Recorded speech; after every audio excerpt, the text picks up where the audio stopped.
All righty, good people. Welcome to the show and welcome to Who's to Blame, the podcast.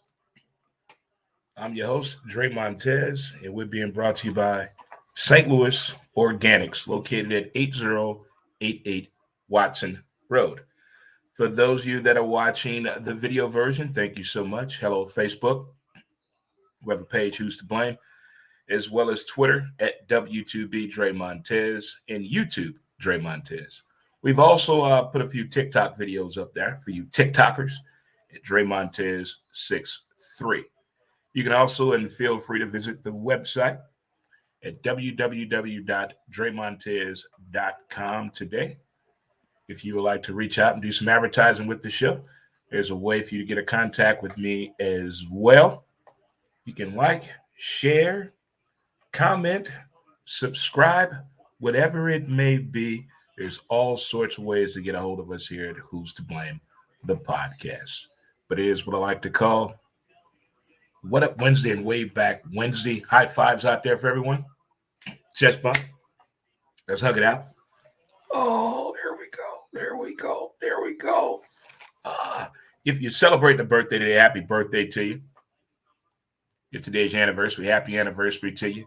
If you just got the keys to something, car, place, congratulations. Shout out to Nephew Kenny, our favorite postal worker out there. My man, doing the damn thing. Damn it, boy. Keep up the good work, my man, for sure.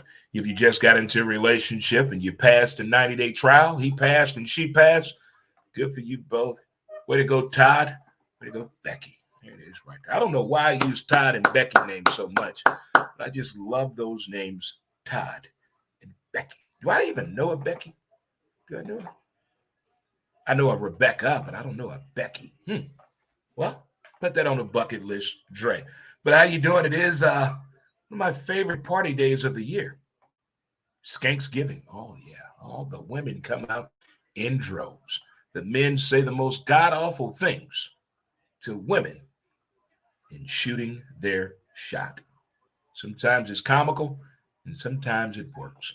Oh, I remember in the days I used to be a bartender, and you control the flow of the ass if you're the bartender, if you know what you're doing. You pretty much dictate the evening on who going to put out and who going home. I mean, if you know what you're doing, and I hooked up quite a few people. I think I played it pretty fair out there in the days of the service industry when I was a bartender. I did my part. You know, you ask the question, there it is. It's Sheila. She comes there twice a week. It's Todd. He owns a company across the street. Do your thing. But it's also one of the most, I guess, emotional days as well, too, because a lot has happened throughout the past few years. A lot of things have happened, and we deal with it as best we can. So it's not always a happy time for everybody. It's trying times for each other, but always be there for people and have the lookout and have the back for one another. You know, they always say we all we got. Well, I think we have a little bit more than that. I really do. But just in case, you know, just be on the lookout for your friends and family members and loved ones during this time right now. But it is Who's to Blame. And it still feels good. And I've still been celebrating. Again, thank you all that congratulated us on our 500 podcast episode last week. Wow. But here we are now. We're going for the next 500. Going for the next 500. And today's episode will be about that driving you. That driving you. What had me thinking about this was looking at sports from all different aspects of it, from participating to coaching to working in it to being a parent of an athlete to be in a person affiliated with any type of classification in sports. There's different ways and views you have about the world of sports. And I think the past 10 years, we've gotten more data, more analytics to study when it comes to ourselves, our own child or loved ones that are participating in these things. But the driving you to do these things is a little bit more deeper. Now, we've seen it in commercials when they compare how people are great. What is it? What made them get this way? I mean, what is the drive in them? Was it their work ethic? Was it the workout routine? Was it the hunt to turn pro? Was it chasing the bag? Was it to get out that crummy ass living situation? Was it to leave this man and get him away from my mama? get my dad away from this woman. What was the drive? In each documentary, each movie I've seen, true to life, or even a fictitious story, they all have some type of ingredient in them that drives them, that pushes them. A lot of people say if you work in a field that you love and passionate about, that's enough to keep you going. A lot of people say, well, if you make as much money as you can in that job, it's going to be the best you could ever do. Climb that ladder as far as you can go. Be the best employee you can for that company. Be the best athlete on that court. Just be the best and you will be happy and you will be successful or you will win all the time. That's not true.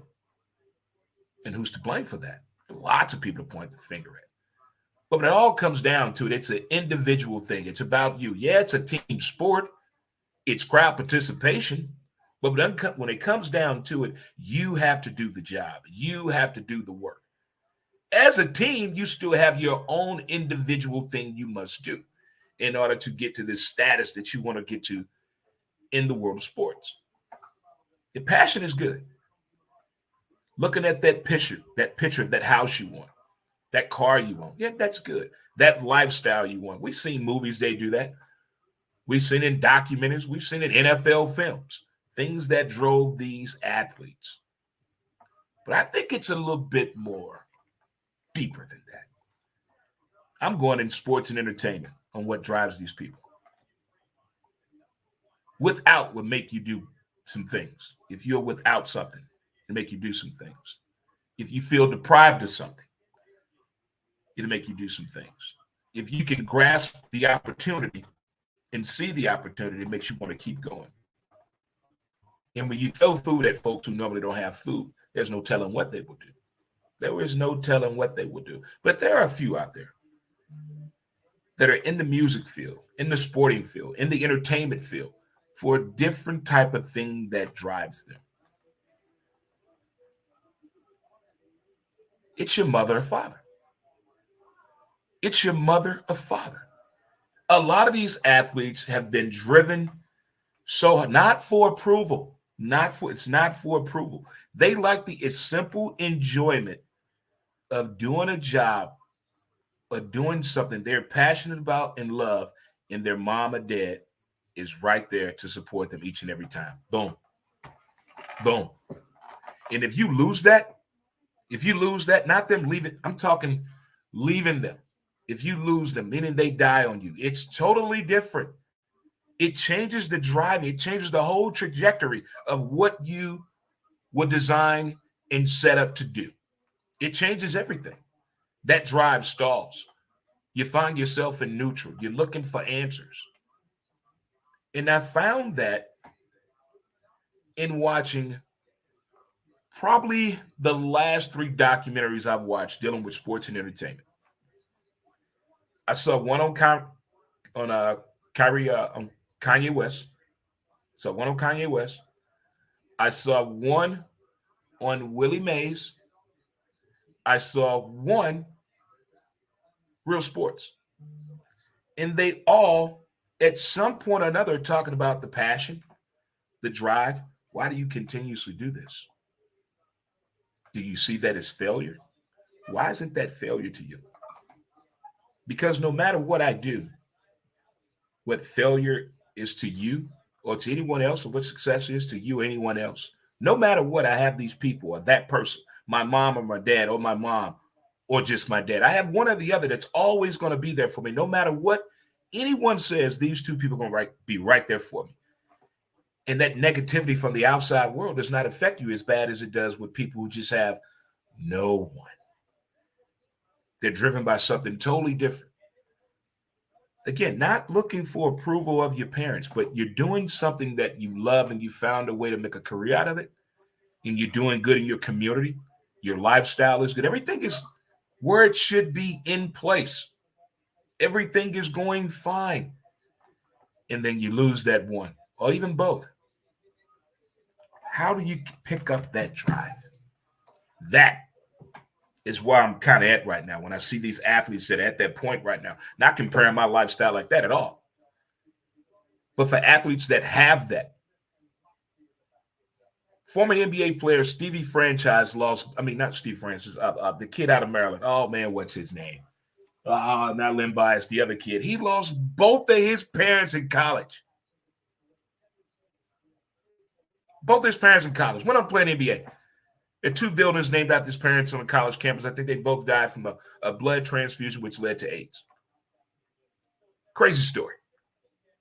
But there are people that have that and have been through that, but continue to and still put that shine on, even though that main drive of them is gone. But the ones that get stuck and don't know what to do, how do you help them? How do you help that? How do you reassure that person or that situation or that cause? They just disappear. They're gone. The conversations change around them, even about them, even for them.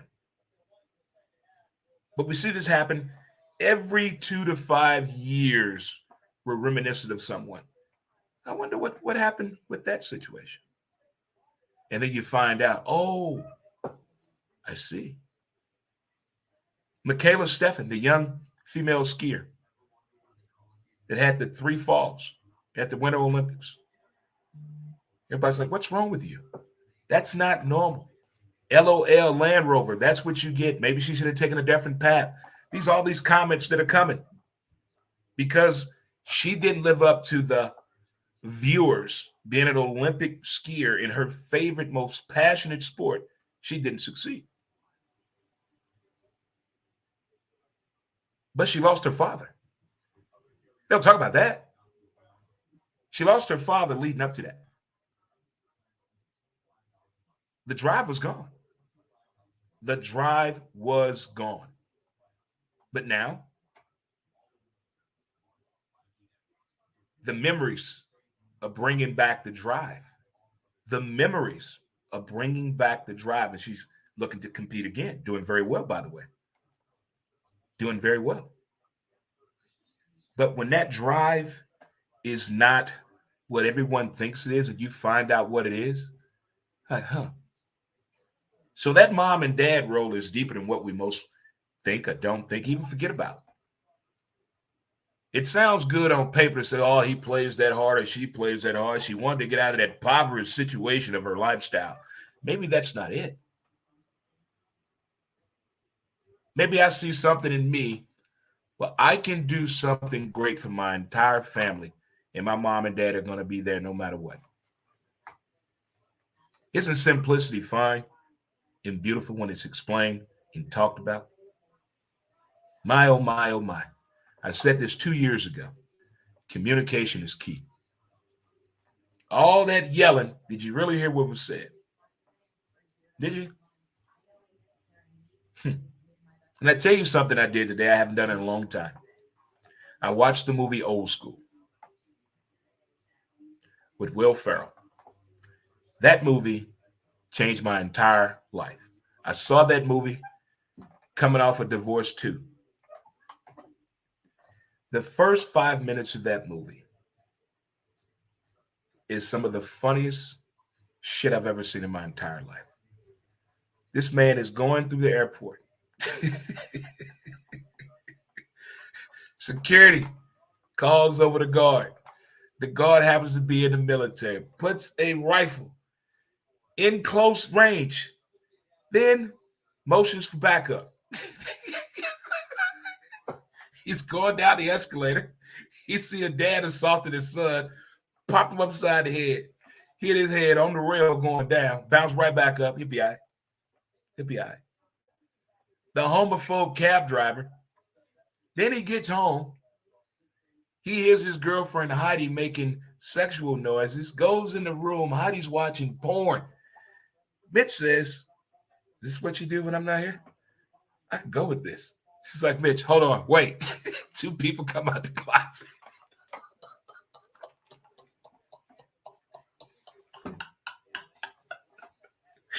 "Is this what you do when I'm not home?" "Well, yeah, sort of." I tried to tell you when. This man goes to the wedding. Best line ever.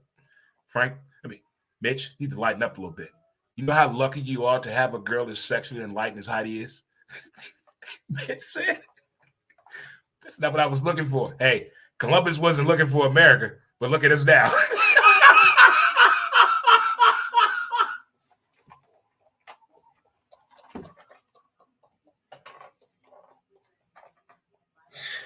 Here you are, finding out your girlfriend is having a threesome without you, and your best friend tells you that. Do you know how lucky you are to find a girl as sexually enlightened as Heidi is? So, the message of that story is, fellas, if you're dating a woman that sleeps around, it's best she's a girlfriend and not a wife. Huh? Don't say Dre don't teach you nothing, huh? Who's to blame for that, mom and dad? Huh? Who's to blame for that? I don't know, but that's some of the best advice I've probably given out in the past 10 years right there. Huh? I don't know much, but I did stay at a Holiday Inn Express last night. I mean, if you get down to the root of it and what drives you in your professional life, your daily activity, what drives you? Look, typical people say, well, my kids, my family. Okay, I get it. I get it. But if you're out there competing, what else is it? What puts the D in you, the drive in you? What's the go? I mean, what? Let's go. Get it. I mean, everybody's had that hustle hard theory in there. Hustle hard. Closed mouths don't get fed on the boulevard. Everybody's had that mentality. But for the long run, for the long haul of it all, what you got? What's driving you? What's got you? Who's got your back? Who's got your back on that mission? That's something to think about. And also, let's think about our Thanksgiving etiquette tomorrow, people. Calm down on the cologne and the perfume. Stop prying in people's business. She'll get pregnant when she's ready, Teddy. She'll get pregnant when she's ready. Stop rushing that boy to marry that girl. He ain't even met her mama yet.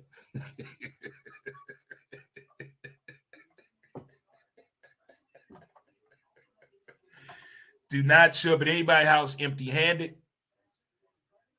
Be sociable. Don't be bringing that boy to that party, that family. You know that boy don't talk to people. Keep his weird ass at home. Let him stay home. Bring him a plate, though. All my single people that live alone, we must take as much leftovers with us tomorrow, okay? And if you playing football with your family at Tower Grove Park tomorrow morning between the hours of 7 and 8 a.m. and you deep frying a turkey, holler at a brother. I come down, bring my go team. Go team. I think Thanksgiving is the only holiday where we play a family sport. You don't see anybody playing pickup basketball as a family. Not as a tradition. You may do it in your family. Go play kickball, tag, catch a girl, get a girl. Family sport, Dre. Family. But football is the big thing. Well, you play a lot of video games on Christmas, at least I do. But boys and girls, children of all ages, enjoy the holiday. Eat plentiful. Be nice. Hug it out. Love one another. Drive safely. No drinking and driving. You may spill your drink. Most importantly, have fun tonight. Skanksgiving. Yeah, baby. Okay, kids, until next time, we're going to get out of here. And as they say all over the place, how much later? Oh, yeah, yeah, yeah, yeah, yeah, yeah, yeah, yeah, yeah.